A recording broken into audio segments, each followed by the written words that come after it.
Good afternoon বন্ধুরা, ভাত নিয়ে আসছি, এখন খেতে বসছি। এই যে ভাত আর তরকারিটা দেখো, এটা হলো সবজির তরকারি, উচ্ছে আলু সাদা নোটে শাক দিয়ে একটা সবজির তরকারি, একটু তেতো তেতো ভাব থাকবে, উচ্ছে যেহেতু দেওয়া আছে। এটা খেতে দারুণই লাগে। আর এদিকে দেখো কাঁচা লঙ্কা দিয়ে ঝিঙে ডাঁটা আলু মাছের ঝোল করেছি, একদম গুঁড়ো লঙ্কা বাদ দিয়েছি, শুধু হলুদ দিয়ে আদা দিয়ে তরকারিটা করেছি আর কাঁচা লঙ্কা দিয়ে। মেয়ে তো স্কুলে গেছে, আর শরীরটা খারাপ বলে গ্যাস হয়ে যাচ্ছে, সেই জন্যে কাঁচা লঙ্কা দিয়ে ঝোল করলাম মাছের।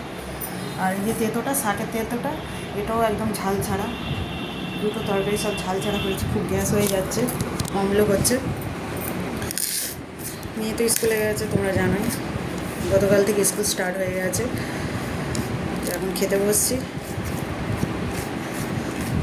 শুভ দুপুরে শুভেচ্ছা ভালোবাসা রইলো, খাবে তো চলে এসো বন্ধুরা।